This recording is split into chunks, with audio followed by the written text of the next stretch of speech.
Okay.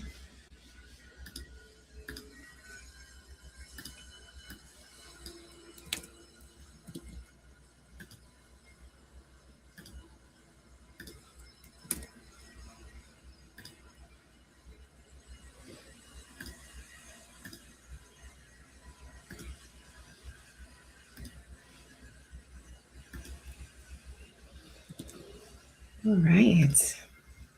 Hello. This is Adrienne Coleman, and we are here for episode 11 of Powerhouse Conversations. I want to start today with something that most actors I've worked with won't really say out loud. It's the question that shows up early in the morning. We're doom scrolling on Instagram or TikTok. Nobody's watching. It hangs in the background of every self-tape that you finish and don't hear back from. The one you maybe mentioned to a person because you thought it went so well, but then when they asked you about it, you had nothing to report because you didn't hear anything back. That question is, am I actually good enough for this? And underneath that, the scarier version is, what if I'm not good enough for this? What if I've been wrong about myself this whole time? What if all this work, all these sacrifices that I've made, all these years that I've put in, all this identity that I've built around being an actor is sitting on top of something that's not really there? I want to say something directly to those of you who have been carrying that question with you. It is probably not true. And today I'm going to explain why. Because what I've seen, what I've watched really with actors who work in different mediums, who work across different levels of the industry at different levels of success, is that the actors who are asking themselves that question the most are almost never the ones that have the actual talent problem. The actors with the real skill gaps usually don't know that they have them. The ones who are awake at night wondering if they're good enough are the ones who are actually paying close attention to their work to notice when it's not landing or when it's time to make a change or get some sort of training or whatever. And that kind of attention is great. This is not a bad thing. But here's what makes this very painful. Even if your talent is real, even if your instincts are great, even if you have put in the hours and the craft is there, you can still feel invisible. You can still feel like you're not moving forward. You can still go years without traction. Yes, and still be a good actor. You can still sit with that question at 3 a.m. and not know the answer. So that's what today is about. And this is episode 11 of Powerhouse Conversations, the talent trap. Why being good at acting is not enough to have an acting career. Let's get into it. So before I go further with this, I want to be clear about what today is and what it is not.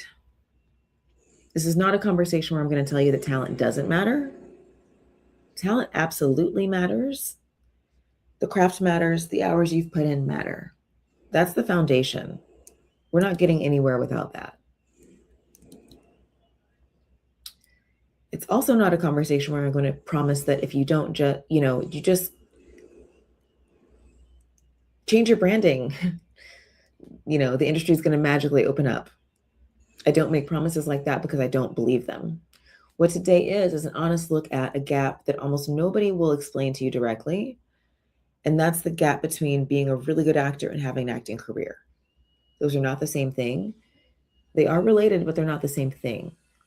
And the fact that nobody explains the difference is one of the reasons why I think so many talented actors just stay stuck for years, don't understand why, ultimately quit.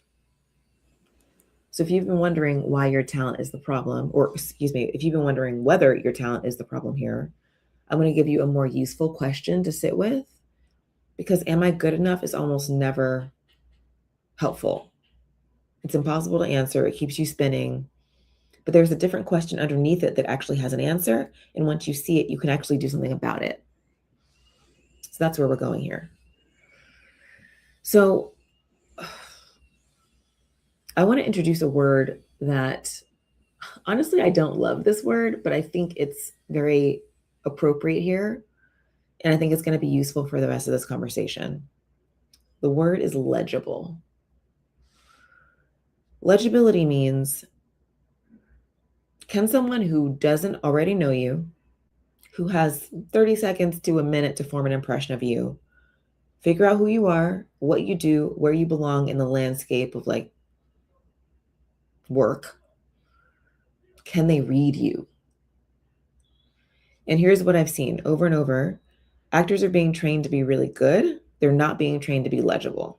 Those are two completely different skill sets, and most actors don't even know the second one exists. We don't talk about this a lot.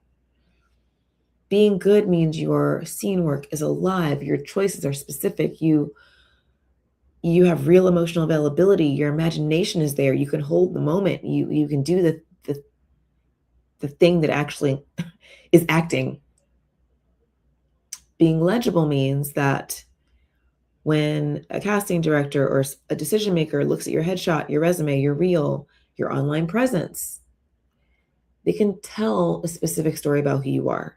They can place you. They can think, this person would be good for this kind of work, or they'd be right for that kind of role, or, a general feeling of, I know where they fit. I know what I can do with this person.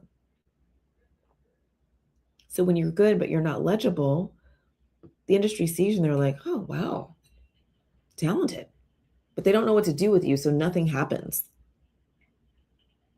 The industry's default response to that is not like, let me look closer, let me figure it out. Nobody has time for that. It's like, next.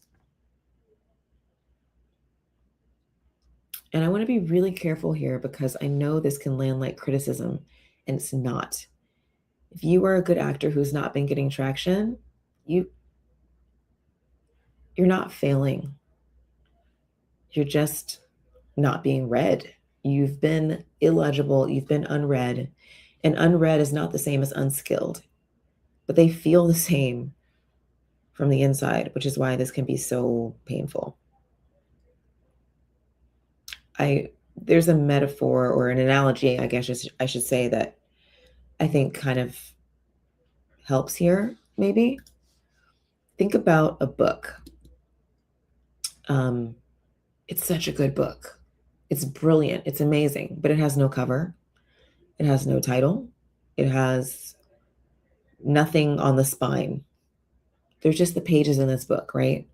And so that book is sitting on a shelf in a library or bookstore with thousands and thousands of other books.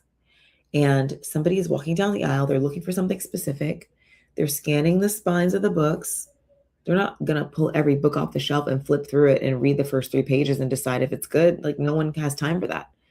They're going to pass over everything they can't immediately place. So this book could be a total masterpiece, but it doesn't matter. The reader they're scanning and they have a specific need. They have this 30 seconds of time, and the book has no way of telling them what it is.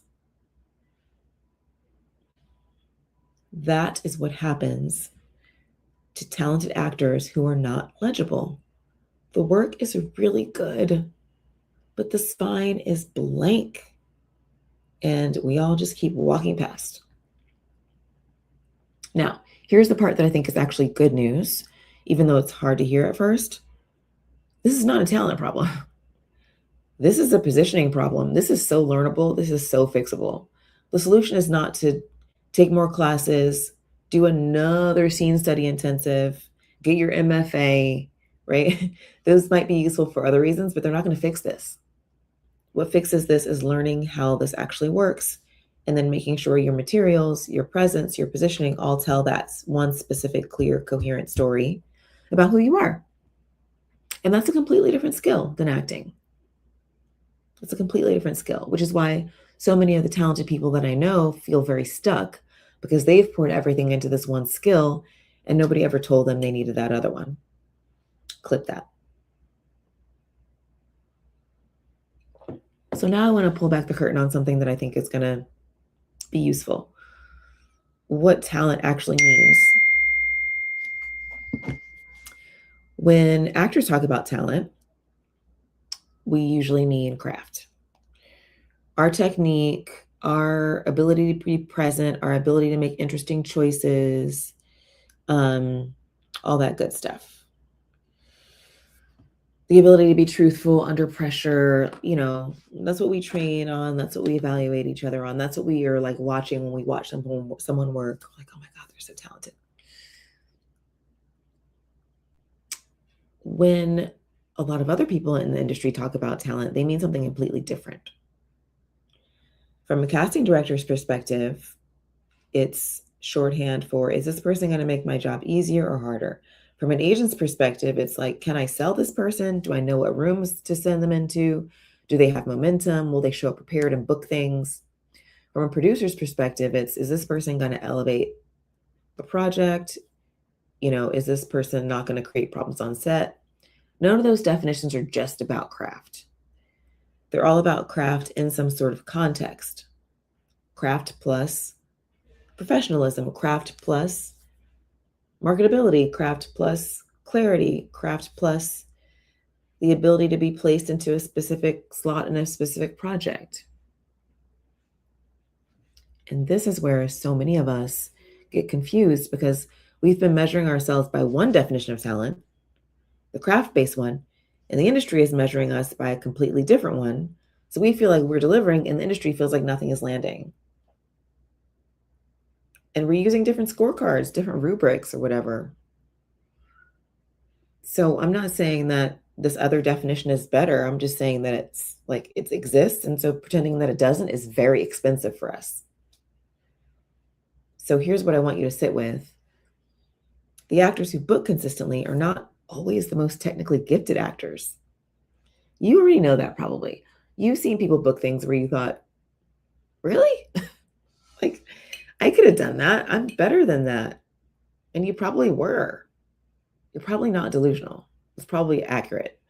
But the person who booked it was legible. There was a reason. They matched the need that the project had. The person could see them in the role from the first 5 seconds of the tape. The agent was strategic about where to submit them. The producers saw it and they were like, yeah, let's do this. The whole machine around them was aligned. Meanwhile, the more talented actor, the one with the better craft or whatever, was not even submitted, or was submitted with materials that didn't match, or they sent a tape that was excellent but didn't read as like, this is the person or whatever. And the story they told themselves was, maybe I'm not good enough.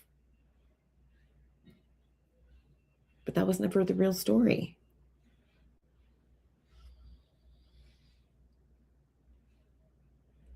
So let's talk about what people in the industry are actually looking at.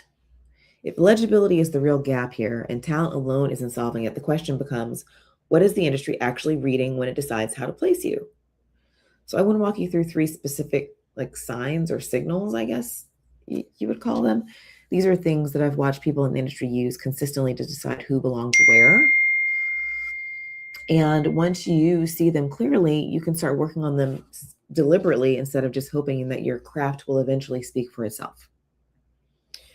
Number 1 is coherence across your materials. Do your materials tell a story, or do they tell like a lot of different stories? So here's what I mean. Your headshots say something. Your reel says something. Your resume says something. Your website says something. Your social presence says something. Every one of those things is a signal to the industry. People are reading them, usually very unconsciously. In the first 30 seconds of encountering you, people are making an impression about you, whether that's online, in person, reviewing your materials, whatever. And so, for example, someone may look at your headshots and think, ooh, grounded, dramatic, like soulful. And they click on your reel and see work that supports that. They scan your resume and see credits that support that. They look at your website and the whole thing feels like it supports that. So they know where to place you. But when, say, a casting director looks at your headshot and thinks, ooh, quirky comedy, and they click on your reel and they see a lot of heavy drama, they look at your resume and they see a mix of like musical theater, sketch comedy, indie film. So it's like, oh, wow, this person is talented because they've seen your reel, right? But, okay.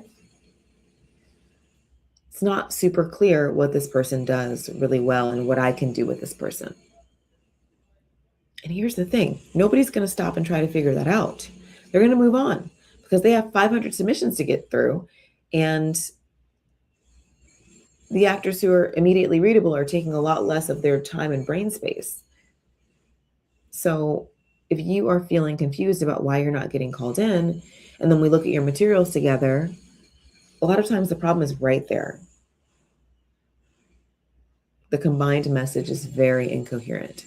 And that doesn't mean that you can't do different things, right? It doesn't mean that you can't like be honest on your resume about all the things that you've done, but we need to create a coherent package.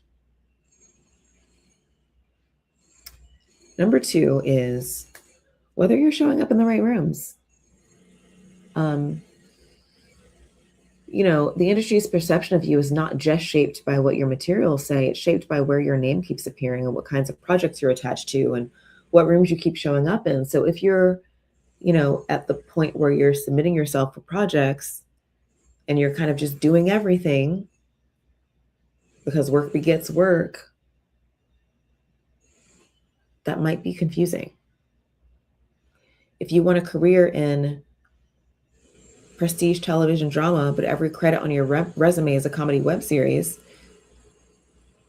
why should we see you in drama? Not because you can't do it, but because we have no evidence of that.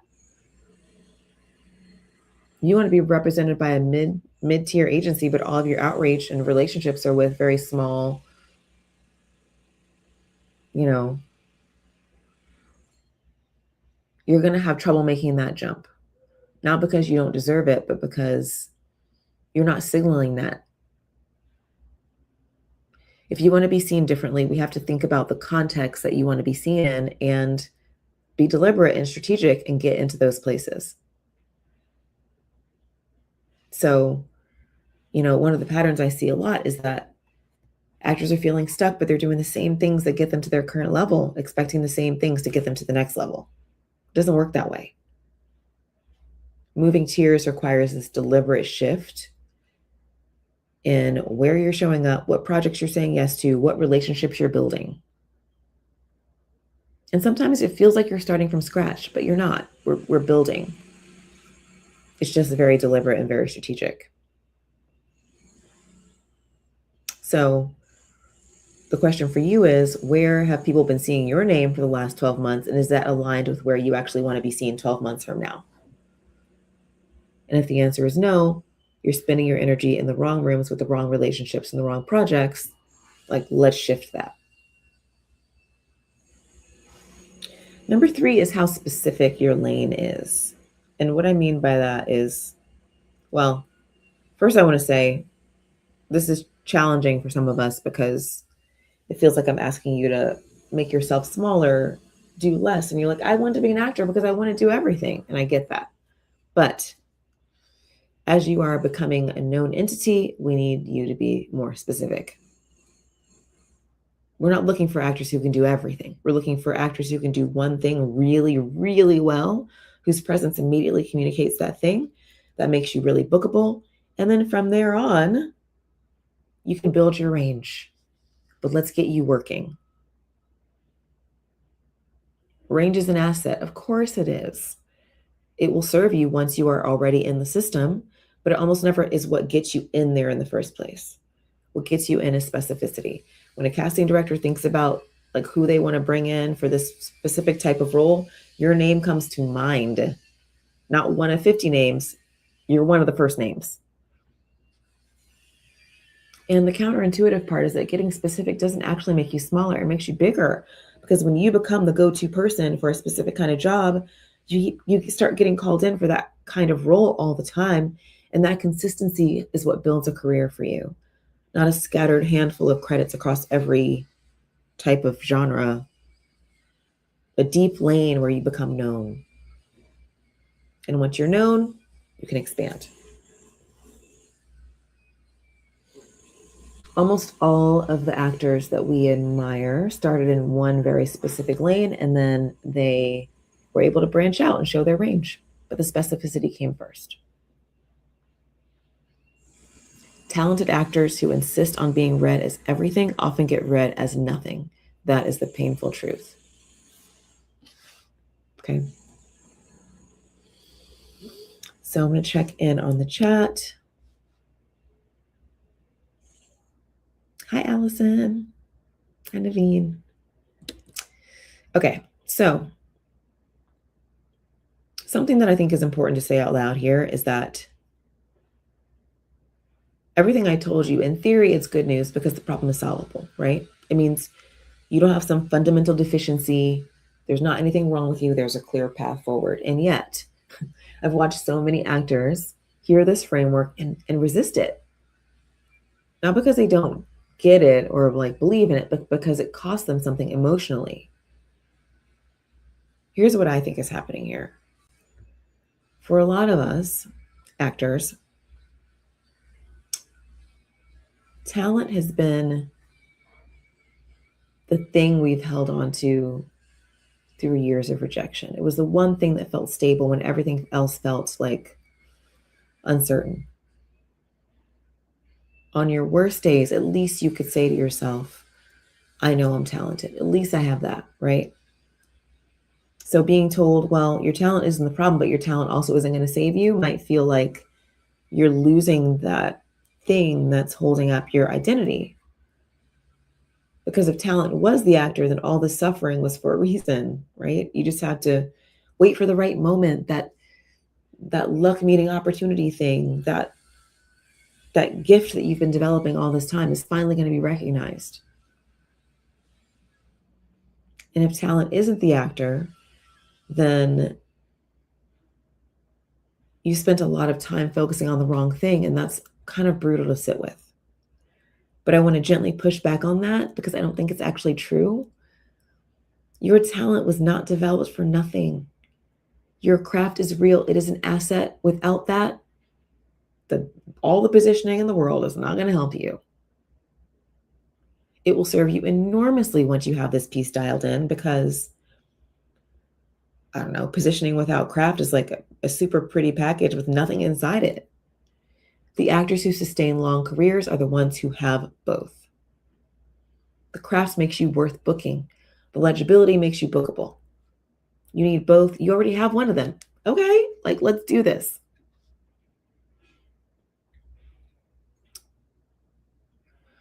So we're good here. This is a good problem. So consider that the work that you've done has not been wasted. There's this other category of work that not a lot of people are talking about. And the second category is going to close the gap between you being a super skilled, talented actor and having an actual career. It's an expansion. That's all. I also want to address this thing where some actors believe that if they're focused on the business side, if they're focused on the positioning part, it somehow makes them less of a real artist. Like the pure path is to just be good, let the work speak for itself. You know, all this feels like selling out in some small way. And I just want to say that we as professionals have to take responsibility for how we're being received. Taking responsibility for how you're received is what every artist who has built a sustainable career has had to learn, whether they wanted to or not. And the ones who refuse to learn it, just stay where they are and keep believing that the industry is a problem and that it shouldn't be this way and whatever. But that doesn't have to be you. So for the actors in this conversation who are realizing, oh, okay, there might be a gap here between my talent and my results. It's a positioning gap. If you want help closing that, I want to describe a couple of ways we can work together. No pressure, no urgency, of course. There's the Table. It's my year-long coaching community for actors who are done feeling like they're doing everything right and nothing is moving. So inside, we do the real work of diagnosing where you're being mispositioned, correcting how you're being perceived, building a presence that signals bookability, building those relationships, This is not craft training. There are plenty of great places to get that. This is the layer above craft that almost nobody is talking about. So this is where that changes. And then there's also Agent Alchemy. Agent Alchemy is my 44-day program for actors who really are looking for representation. That's the specific bottleneck right now. When actors need an aligned rep who actually understands how to pitch them and they want a clear human system for finding and building that relationship, Agent Alchemy is the path. So both are linked in the YouTube description. I'm going to open it up for questions. What is on your mind? Let me know. Hi, Ruby. Okay.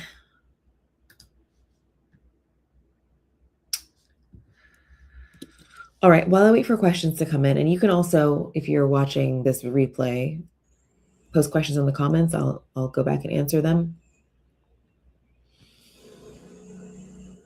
Here's what I want you to really take with you.